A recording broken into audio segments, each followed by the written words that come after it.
खरी खरी लेकर हाजिर हूं मैं सर्वमित्रा। शुक्रवार को अमेरिका में कुछ ऐसा हुआ जिसको देखकर पूरी दुनिया हैरान रह गई है और वो समझ नहीं पा रही है कि क्या अब अमेरिका से या पूरी दुनिया से क्या कूटनीति और शिष्टाचार जैसे शब्द जो है वो गायब होते जा रहे हैं। क्योंकि कल जिस तरीके से अमेरिकी राष्ट्रपति डोनाल्ड ट्रंप और यूक्रेन के राष्ट्रपति वोलोदिमीर जेलेंस्की के बीच तीखी बहस हुई, और ये इसको तीखी बहस कहें या गर्मा गर्म बातचीत कहें, जो भी कहें, झड़प कहें, यहाँ पर ऐसा हुआ कि मानो दोनों एक दूसरे के उन्होंने गिरबान नहीं पकड़े, बस इतनी सी कसर बाकी रह गई। बाकी जिस तरीके से जेलेंस्की अड़े रहे अपनी बात पर और ट्रंप उनको ये याद दिलाते रहे कि आपकी हैसियत क्या है इस समय और आप किस तरह हमारे मददगार हो, आपको हमारा शुक्रगुजार होना चाहिए। जिस तरीके से ट्रंप ने बार बार अमेरिका का एहसान जेलेंस्की को याद दिलाया और उधर जेलेंस्की जिस तरह अपनी बात पर अड़े रहे और साथ ही साथ वो युद्ध विराम की जो कोशिशें हैं उनको भी नकारते नजर आए, तो ये दोनों ही जिस तरीके से ऐसा लग रहा था कि दोनों तय करके बैठे हैं कि हमको झुकना नहीं है, किसी समझौते पर नहीं आना है और हम दोनों को अपनी अपनी बात बिल्कुल रखना है। कई बार जैसे होता है क्लास में दो बच्चे आपस में लड़ते हैं तो टीचर आकर उनके बीच सुलह कराती है, लेकिन यहाँ पर तो ऐसा लगा ना कोई क्लास है ना कोई टीचर है और जो दो बच्चे हैं आपस में वो बुरी तरह भिड़े हुए हैं और उसमें जो दबंग है वो कमजोर बच्चे को पूरी तरीके से पस्त करने में लगा हुआ है। कुछ ऐसा ही नजारा था अमेरिका में कल, और उसके बाद तमतमाए हुए जेलेंस्की बाहर निकल गए। व्हाइट हाउस में जेलेंस्की के साथ साथ जो यूक्रेनियन पूरा प्रतिनिधिमंडल पहुंचा था उनके लिए जो खाने पीने की जो सब व्यवस्था थी वो वैसी की वैसी धरी रह गई। जेलेंस्की वहां से अपमानित होकर उठकर चले आए और उसके बाद न केवल अमेरिका बल्कि पूरी दुनिया में इस बात पर बहस छिड़ गई है कि आखिर जेलेंस्की क्या चाहते हैं और ट्रंप क्या साबित करना चाहते हैं।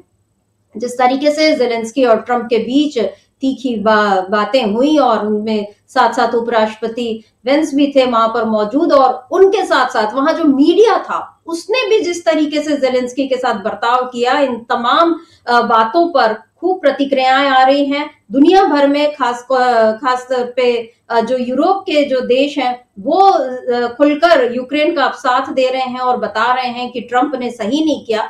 वहीं ट्रंप के अपने देश में भी डेमोक्रेटिक सांसद भी और खुद रिपब्लिकन पार्टी के भी कुछ सांसद जो हैं वो ट्रंप की आलोचना कर रहे हैं। हालांकि ट्रंप ने जो मुद्दे उठाए वो गलत नहीं है, उनका जो कहना था, उसका जो तरीका था वो गलत था, और यहाँ पर जेलेंस्की भी इस तरह से गलत नजर आए क्योंकि वो युद्ध विराम की बातों को महत्व ही नहीं दे रहे थे और उनका पूरा जोर इस बात पर दिख रहा था कि वो किसी भी तरह ट्रंप पुतिन को आगाह करे या उनका साथ छोड़े और खुलकर जेलेंस्की के पक्ष में खड़े नजर आए। हालांकि ट्रंप ने ये जाहिर कर दिया कि वो निष्पक्ष रहेंगे क्योंकि निष्पक्ष रहकर ही वो युद्ध विराम करवा सकते हैं। आपको बता दूं कि ट्रंप ने जब दूसरी बार अभी सत्ता संभाली तो उन्होंने ये कहा था कि मैं यूक्रेन और रूस के बीच का जो वॉर है उसको मैं रुकवा दूंगा और शांति स्थापित करूंगा, और यही बात उन्होंने फिलिस्तीन और इजराइल को लेकर भी कही। तो ट्रंप की अपनी नीतियां हैं, अपने तरीके हैं, और जब से वो दूसरी बार सत्ता में आए हैं तब से लगातार दुनिया भर के नेता उनसे मिलने पहुंच रहे हैं, तरह तरह की उनसे बातें हो रही हैं। इसी जगह पर हमने देखा जहां जेलेंस्की बैठे हैं वहां पर फ्रांस के राष्ट्रपति इमैनुअल मैक्रो बैठे थे, और तब भी ट्रंप ने कुछ कहा गलत जो उनको लगा मैक्रो को, तो उन्होंने तुरंत उनको रोका।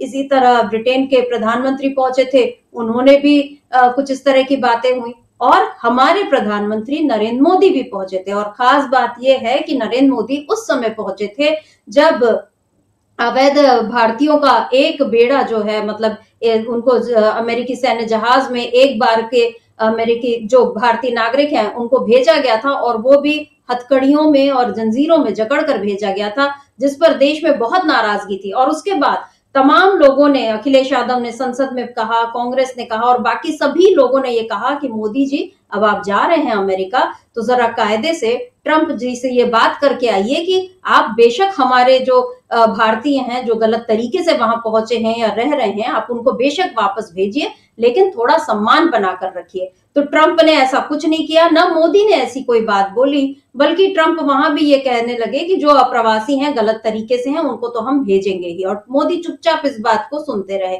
और उसके बाद मोदी के आने के बाद 2 बार और सैन्य जहाजों में भारतीय इसी तरीके से, इसी अपमान के साथ वापस भेजे गए।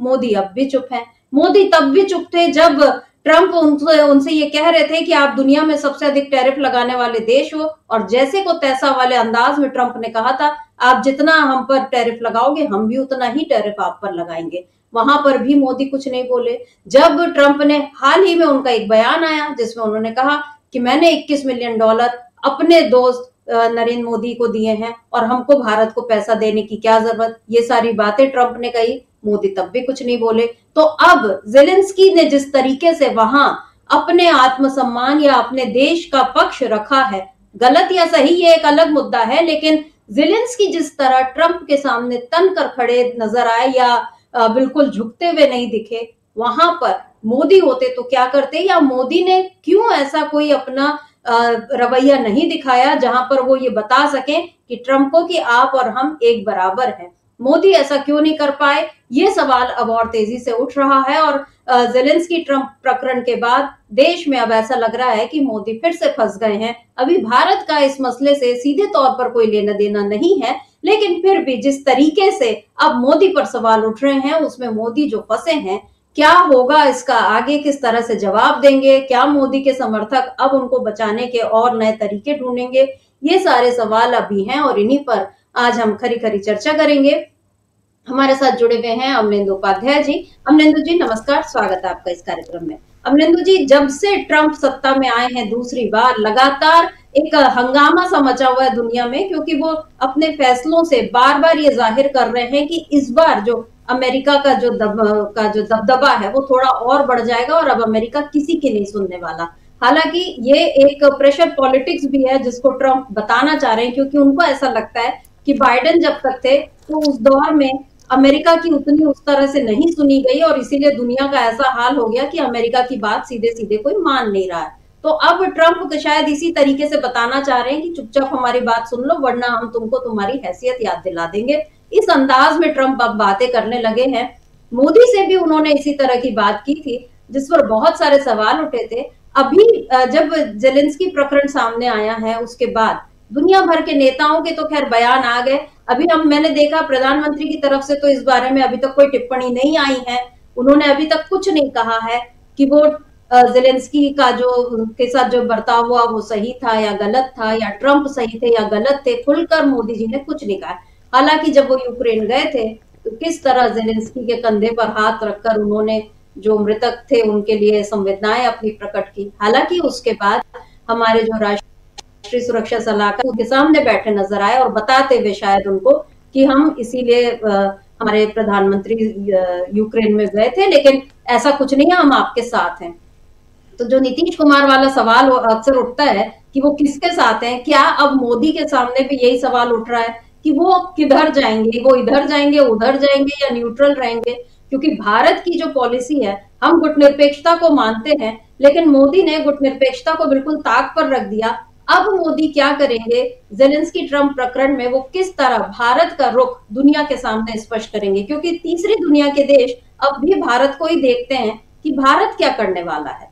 किस तरह वो पुतिन को भी बोल सकता है कि भाई आप युद्ध न करवाएं या युद्ध को रोके, बहुत तबाही हो गई, यहाँ पर शांति की बात पुतिन से वो मोदी कर सकते हैं, लेकिन अभी इस प्रकरण पर मोदी क्या करेंगे?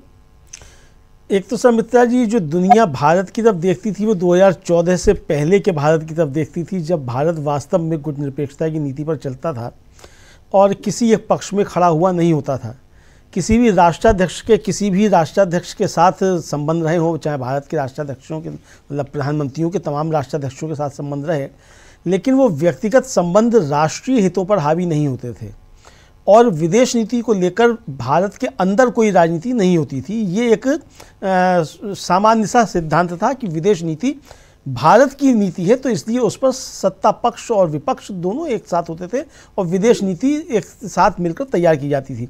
2014 के बाद जब कंगना रनौत के मुताबिक देश को असली आज़ादी मिली, हालांकि भागवत जी के मुताबिक तो 22 जनवरी 2024 को आज़ादी मिली थी, लेकिन कंगना रनौत के मुताबिक भी अगर मान ली जाए तो जब भारत को जब आज़ादी मिली उसके बाद इस देश की विदेश नीति जो थी वो आर्थिक जो देश की अंदरूनी राजनीति थी उसमें परिवर्तित हो गई और विदेश नीति जो है वो इस तरीके से काम करने लगी कि किस तरीके से हम जो है वो उसका इस्तेमाल अपनी अंदरूनी राजनीति के लिए करने लगे। और मोदी जी का किसी देश के प्रधानमंत्री के साथ या राष्ट्रपति के साथ व्यक्तिगत संबंध है तो उसके सीने लगना, उसके गले पड़ना, ये सारी चीज़ें जो थी ये बताया जाने लगा कि मोदी जी अब विश्वगुरु बन गए हैं। और यही हुआ सर मित्रा जी कि जिस समय रूस और यूक्रेन का वार शुरू हुआ उस समय यहाँ जो था बहुत प्रचलित किया गया कि साहब मोदी जी की वजह से रूस ने और यूक्रेन ने युद्ध रोक दिया, चूँकि अपने बच्चे हमें वहाँ से निकालने थे, ये तमाम सोच जो छोड़े गए। लेकिन अब जो परिस्थितियाँ विश्व की बन रही हैं सर मित्रा जी, उसमें अब विदेश नीति को लेकर भारत के अंदर राजनीति जो अब तक की गई है उसके दुष्परिणाम हमको दिखाई पड़ने लगे हैं। और इसीलिए प्रधानमंत्री नरेंद्र मोदी के ऊपर ये सवाल उठने लगे हैं कि ट्रंप और जेलेंस्की के जो संबंध हैं वो जिस तरीके से सामने आए हैं उसके बाद अब भारत का रुख क्या होगा, प्रधानमंत्री नरेंद्र मोदी का रुख क्या होगा, ये अब सवाल उठने लगे। हालांकि सर मित्रा जी अभी यूएन में जो युद्ध के ऊपर प्रस्ताव आया उसमें भारत और चीन जो थे उन्होंने यूएन में उसका बहिष्कार कर दिया, उसमें उन्होंने समर्थन मतलब किसी के पक्ष में वोट नहीं दिया। यानी वहाँ जो थी हमने हमारी गुटनिरपेक्षता की नीति जो थी वो वहाँ पे काम में आई कि हम जो है वो किसी के पक्ष में खड़े नहीं होंगे, जबकि अमेरिका ने सीधे सीधे रूस के पक्ष में मतदान किया।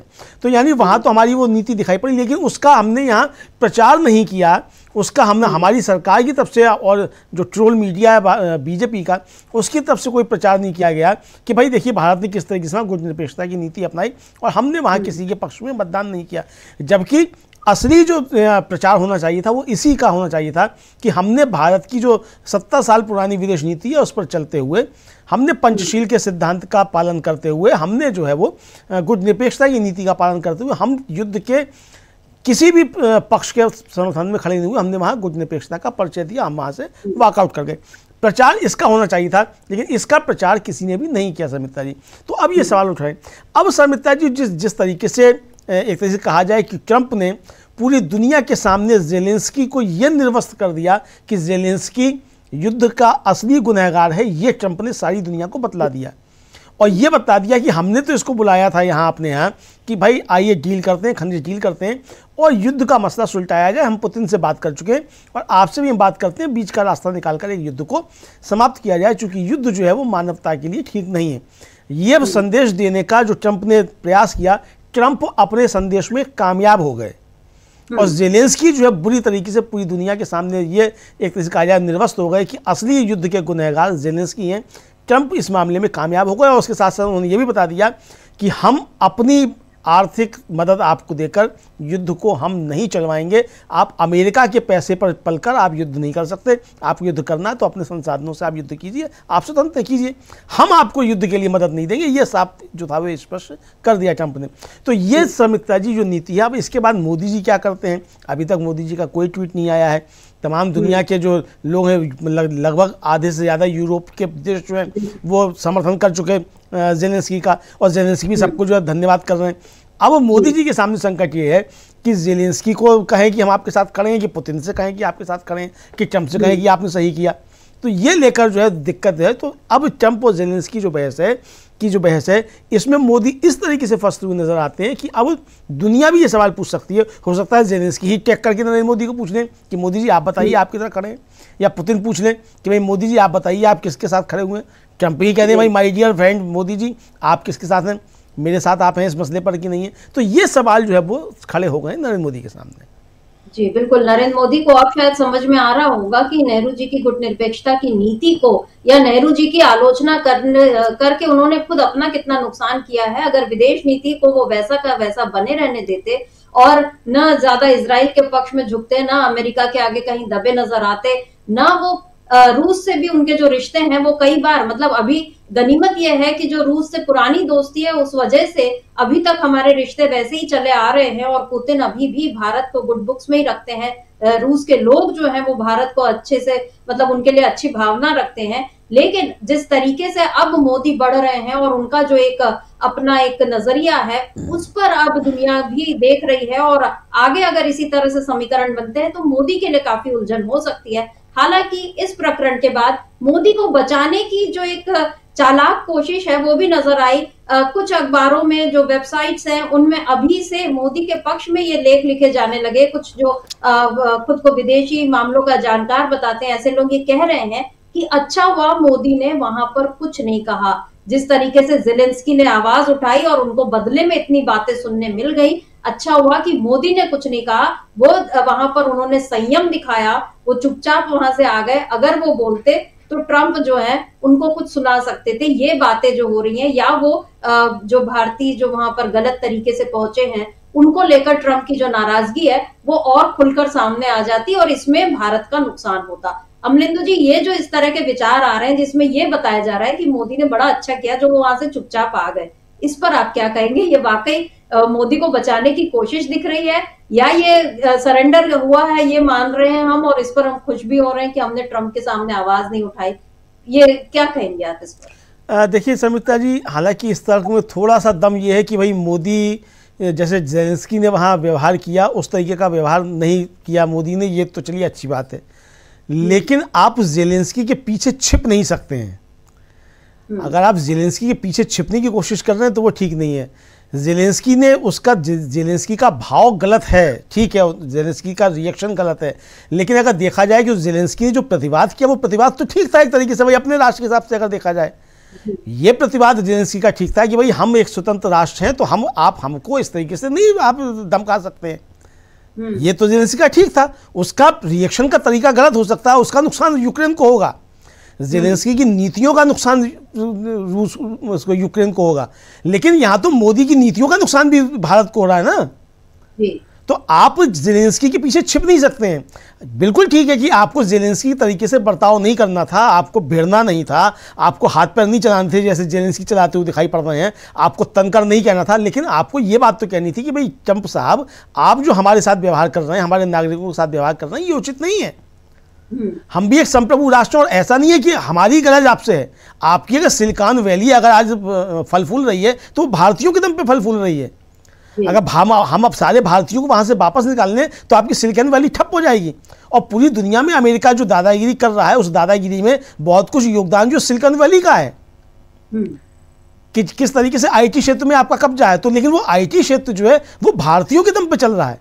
तो आप अगर हमारे नागरिकों के साथ ऐसा बर्ताव करेंगे तो हम अपने ये नागरिक भी बुला लेंगे। आप जिनको अवैध कह रहे हैं वो हमारे लिए अवैध नहीं है। तो ये बात मोदी जी को वहां कहनी चाहिए थी, और जिस समय ट्रंप कह रहे थे कि हम टैरिफ लगा देंगे और इतना आप टैरिफ लगाते हैं, उसका प्रतिवाद आपको करना चाहिए था। आपके शब्द जो थे वो नम्र हो सकते थे, आपका व्यवहार नम्र हो सकता था। ठीक है, आपने जिस तरीके से अडानी के सवाल पूछे जाने पे हाथ मटकाए थे, वो आपको हाथ नहीं मटकाने थे ट्रंप के सामने, ये ठीक है कि वरना ट्रंप का भी गुस्सा चढ़ सकता था, दोनों देशों के संबंध खराब हो सकते थे। लेकिन आपको भारत का प्रधानमंत्री होने का दायित्व तो निभाना था ना। आपको प्रतिवाद तो करना था कि आपकी जो एक राष्ट्र की संप्रभुता है उसके लिए तो आपको प्रतिवाद करना था। तो आप ज़ेलेंस्की के पीछे छिपकर आप इसको जस्टिफाई नहीं कर सकते। हाँ, ये बिल्कुल ठीक है कि ज़ेलेंस्की की तरीके से आपको उच्छृंखलता नहीं दिखानी थी, लेकिन भारत का पक्ष तो आपको रखना था, ट्रंप के सामने अपना प्रतिवाद तो रखना था। ज़ेलेंस्की अपना प्रतिवाद रख रहे हैं, लेकिन प्रतिवाद रखते समय ज़ेलेंस्की की भावभंगिमा, उनका व्यवहार जो है वो निंदनीय है, और उनकी नीतियों की वजह से यूक्रेन को नुकसान हो रहा है। लेकिन नुकसान तो मोदी जी की नीतियों की वजह से भी भारत को हो रहा है। तो दोनों की नीतियों की वजह से दोनों देश जो है वो उनका नुकसान हो रहा है। बिल्कुल ठीक है कि ज़ेलेंस्की मस्खरे हैं, उनके मस्खरेपन की वजह से यूक्रेन को नुकसान हो रहा है, यूक्रेन को तबाह कर दिया ज़ेलेंस्की की नीतियों ने, सारी बातें सही हैं। लेकिन तबाह तो मोदी जी आप भी कर रहे हैं भारत को। आपकी नीतियों की वजह से आज शेयर बाजार का क्या हाल हो रहा है, और आप जो समझौते करके आए हैं ट्रंप के साथ में, उसका आने वाले समय में देश उसका नुकसान भुगतेगा।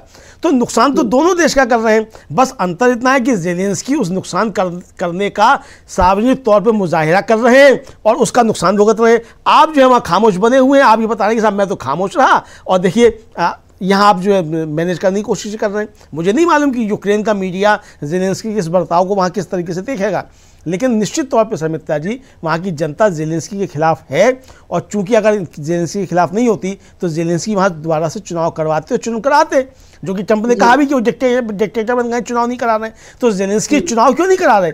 इसीलिए नहीं करा रहे चूँकि जनता वहाँ की समझ रही है कि ज़ेलेंस्की की मूर्खताओं की वजह से और इस व्यक्ति के मस्खरेपन की वजह से यूक्रेन आज तबाह हो गया।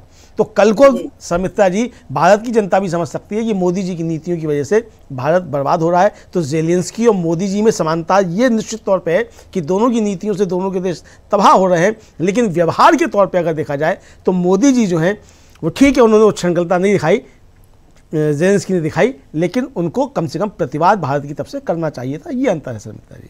जी बिल्कुल, अहंकार और आत्मसम्मान के बीच जो एक पतली लकीर होती है, उसका फर्क यहाँ पर नहीं समझ पाए, ज़ेलेंस्की भी नहीं समझ पाए, और अपने अहंकार में ही उन्होंने यूक्रेन के साथ, जैसा रूस ने कहा था कि भाई हम ये नहीं टिक पाएंगे लड़ाई में, तो ज़ेलेंस्की ने उसको अहंकार के तौर पर कि नहीं हम टिके रहेंगे, भले ही उसमें कितनी भी तबाही हो गई। और यही काम अभी मोदी भी कर रहे हैं, वो भी अहंकार और आत्मसम्मान को उसका आपस में घालमेल हो रहा है, और इस वजह से नुकसान जो है वो आखिर में भारतीयों का ही हो रहा है। मोदी की जो ये जो नीतियां हैं, या जो चुप्पी है, या जो दबने की जो आदत अब खास तौर पे ट्रंप के सामने, इसको लेकर अब सवाल उठ रहे हैं देश में। जो संजय सिंह हैं आम आदमी पार्टी के सांसद, उन्होंने कल के इस प्रकरण के बाद ट्वीट किया है, और सुरेंद्र राजपूत जो है कांग्रेस के प्रवक्ता, उन्होंने भी ट्वीट किया है। पहले देख लेते हैं कि संजय सिंह ने क्या कुछ लिखा है। संजय सिंह लिखते हैं, to be an enemy of the US is dangerous but to be a friend is fatal, Henry Kissinger. तो ये हेनरी किसिंगर के एक कोट को उन्होंने उद्धृत किया है यहाँ पर कि अमेरिका का दुश्मन होना खतरनाक है, लेकिन उसका दोस्त होना मारक है, मतलब ज्यादा खतरनाक है। और इस बातचीत ने साबित कर दिया कि ट्रंप दादागिरी पर उतारू है, इसलिए मोदी जी को ट्रंप का पिछलग्गू बनने के बजाय भारतीयों को अपराधियों की तरह बेड़ियां बांधकर भारत लाने का मामला मजबूती से उठाना चाहिए, ये संजय सिंह ने लिखा। इसी तरह सुरेंद्र राजपूत कांग्रेस प्रवक्ता हैं, उनका भी ट्वीट है। वो लिख रहे हैं, यूक्रेन के राष्ट्रपति ज़ेलेंस्की ने अमेरिका के डोनाल्ड ट्रंप को उनके ही घर में उनकी हैसियत बता दी। दूसरी तरफ हमारे वाले हैं, उन्हें न लेने आए न छोड़ने आए, पर उनके भक्त दोस्त बताने पर तुले हैं। ये दो अभी के जो ताजा ट्वीट हैं। और इसके पहले अमलेंदु जी, परसों कांग्रेस में जो डॉक्टर अजय आलोक है, उन्होंने एक प्रेस कॉन्फ्रेंस कर और इन्हीं मुद्दों को उठाया था। हालांकि तब तक ये नहीं पता था कि ज़ेलेंस्की का प्रकरण इस तरह से सामने आएगा।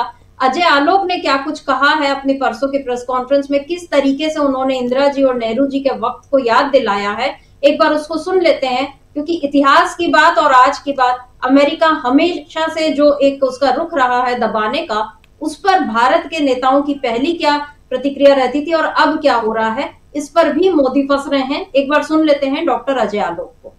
तो कुछ इस देश के लोग को चिंता होनी चाहिए।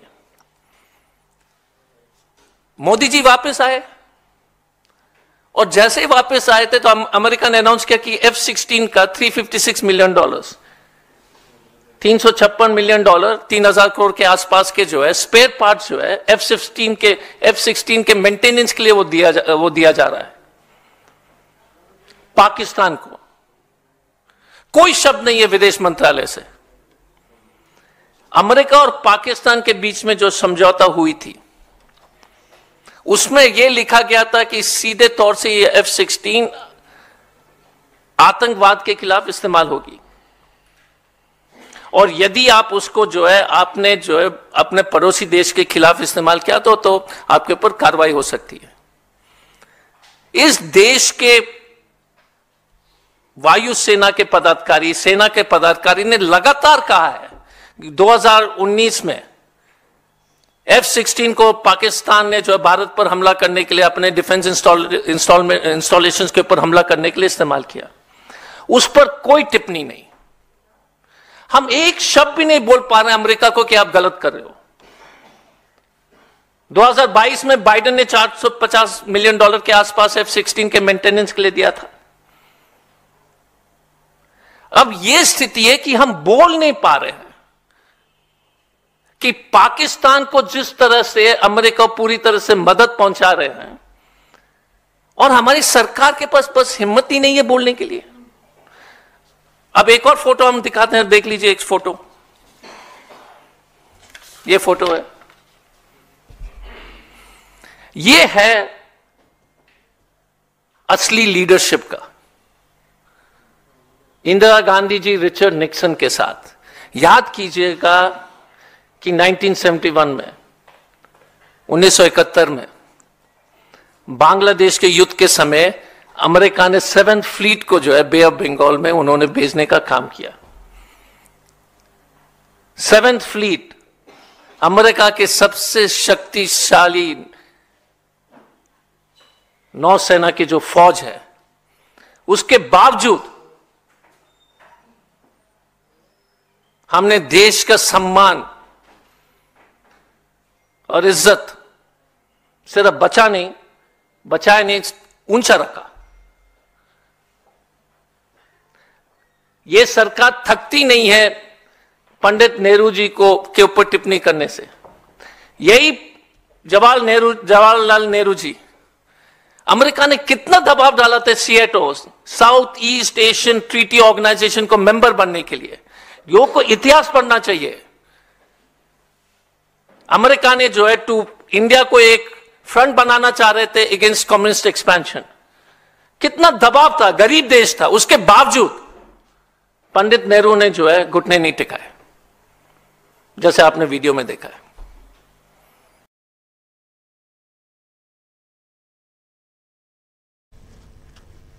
तो अमलेंदु जी, यहाँ पर डॉक्टर अजय आलोक ने जो बहुत जरूरी बात यह कही कि लोगों को इतिहास पढ़ना चाहिए, और अभी वो ये रहा है कि मोदी के काल में इतिहास को बिल्कुल ही दफन किया जा रहा है और गलत तरीके से पेश किया जा रहा है। यहाँ पर उन्होंने जो मुद्दे उठाए कि हम किस तरीके से अमेरिका के सामने सरेंडर अभी मोदी कर रहे हैं, और केवल पाकिस्तान का ही मामला नहीं है, चीन के साथ भी जो हमारे संबंध जिस तरीके से वो बिगड़ रहे हैं और चीन की जो घुसपैठ बढ़ती जा रही है, वहां पर भी मोदी ने कुछ नहीं कहा। हालांकि सुब्रमण्यम स्वामी जो बीजेपी के पूर्व सांसद रहे, वो बार बार इस मुद्दे को उठाते हैं और मोदी से सवाल करते हैं। यानी कुछ बेचैनी बीजेपी के लोगों में भी है कि आखिर ये कर क्या रहे हैं मोदी। अब ऐसे में ये जो सारी बातें सामने आ रही हैं, क्या कहेंगे आप कि मोदी क्या अब दबाव महसूस कर रहे होंगे कि उनको न केवल अमेरिका बल्कि चीन के सामने भी अब खुलकर बोलना पड़ेगा, और नहीं बोलेंगे तो इस देश के लोग समझ जाएंगे कि हमारा प्रधानमंत्री वैसा बलवान नहीं है जैसा होने का वो दिखावा करता है।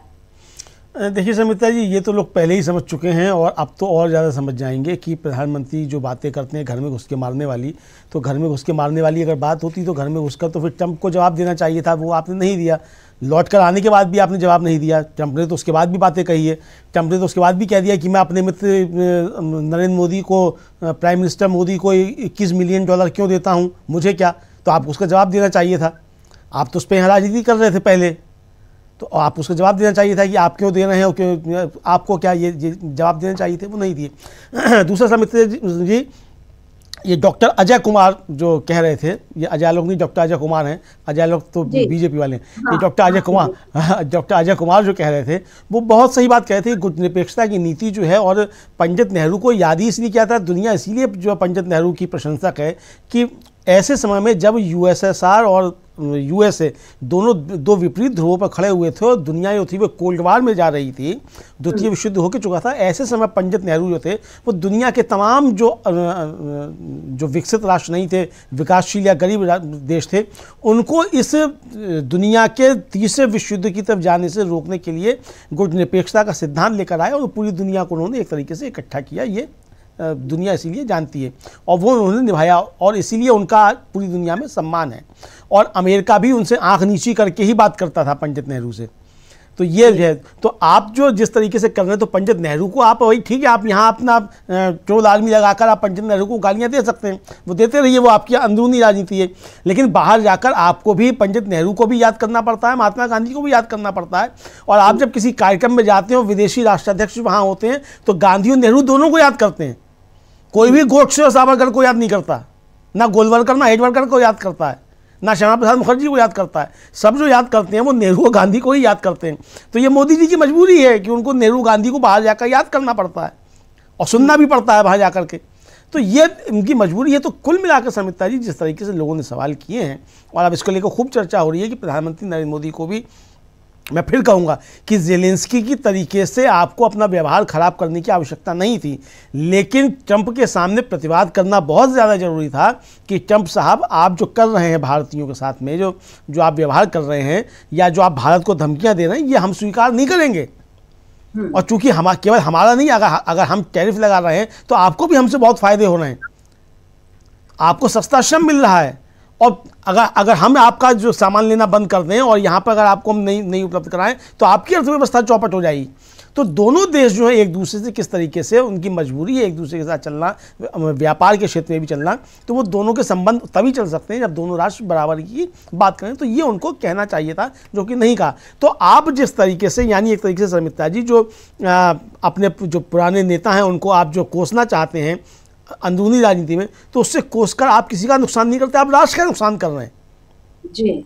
तो ये मोदी जी का जो है वो नुकसान जो है वो देश को झेलना पड़ता है शर्मिष्ठा जी।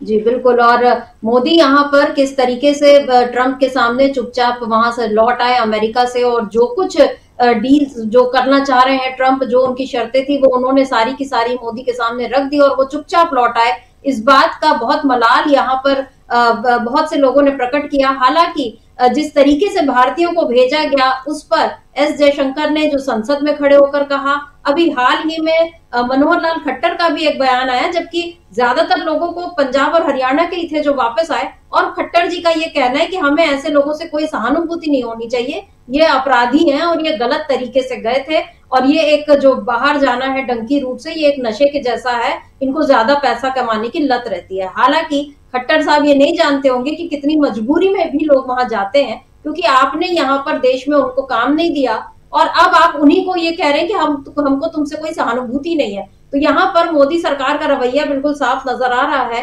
बहरहाल बात इस समय हम कर रहे हैं ज़ेलेंस्की और ट्रंप के बीच हुई तीखी बहस की। एक उसका वीडियो भी सामने आया है जिसमें जो यूक्रेन की राजदूत हैं वो अपना सिर पकड़े हुए हैं कि ज़ेलेंस्की ये क्या कर रहे हैं, क्यों इस तरह से बातें हो रही हैं। तो पीछे से आवाज आ रही है ट्रंप और ज़ेलेंस्की के बीच बहस की। एक बार उस वीडियो को देखते हैं, फिर चर्चा को आगे बढ़ाते हैं।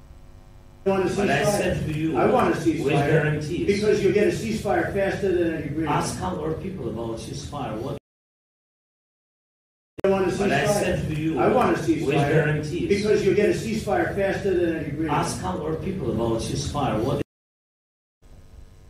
तो सीज फायर को लेकर बहस हो रही है और अक्साना मार्कारोवा जो है यूक्रेन की वहां पर एम्बेसडर अमेरिका में राजदूत, वो अपना सिर पकड़ी हुई है कि किस तरीके से उनका राष्ट्रपति वहां पर जाकर बिल्कुल भिड़ रहा है ट्रंप से, और एक जो जहां से सुलह हो सकती थी वहां पर बात और बिगड़ गई है। और अब अमलेंदु जी असली सवाल जो ये कि मोदी अब क्या करेंगे, क्योंकि अगर वो ट्रंप के बारे, क्योंकि अभी तक हमने नहीं देखा ना विदेश मंत्रालय की भी इस पर कोई प्रतिक्रिया आई है, कुछ भी नहीं आया, लेकिन अगर मोदी यहाँ पर इस मामले में कोई प्रतिक्रिया देते हैं तो वो किस तरीके से दे सकते हैं ऐसी प्रतिक्रिया कि सांप भी मरे और लाठी भी न टूटे।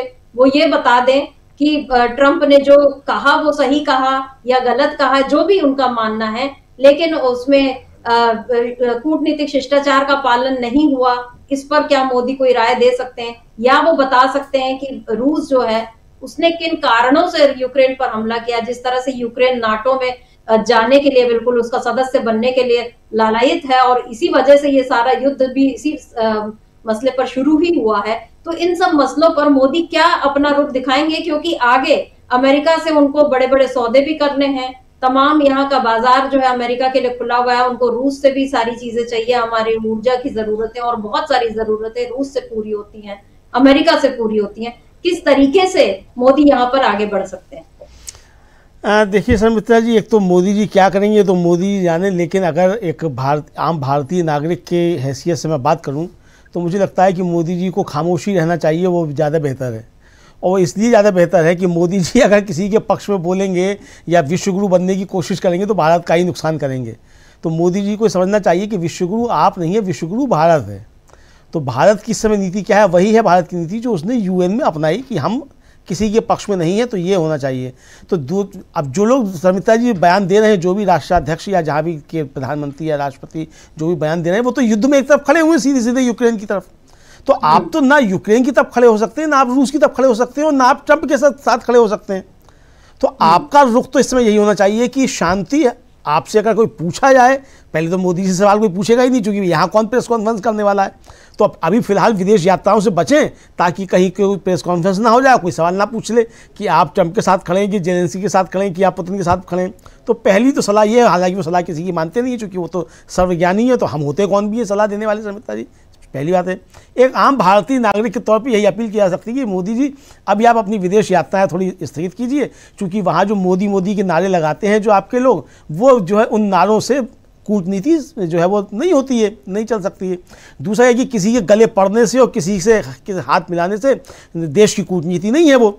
तो कूटनीति और व्यक्तिगत संबंधों का अंतर मोदी जी को समझना चाहिए। हालांकि वो एंटायर पॉलिटिकल साइंस में एमए हैं और शायद टॉपर भी हैं उस विश्वविद्यालय के, दिल्ली विश्वविद्यालय के गोल्ड मेडलिस्ट हैं वो एंटायर पॉलिटिकल साइंस के। लेकिन एंटायर पॉलिटिकल साइंस से कूटनीति अलग होती है, तो ये भी मोदी जी को समझना चाहिए। तो मुझे लगता है किसी अच्छे कूटनीतिज्ञ को पास बैठाकर मोदी जी अगर सीख लेंगे तो कोई बुराई नहीं है कि कूटनीति क्या होती है। और एंटायर पॉलिटिक्स के तो आप गोल्ड मेडलिस्ट हैं, उसमें कोई दिक्कत वाली बात ही नहीं।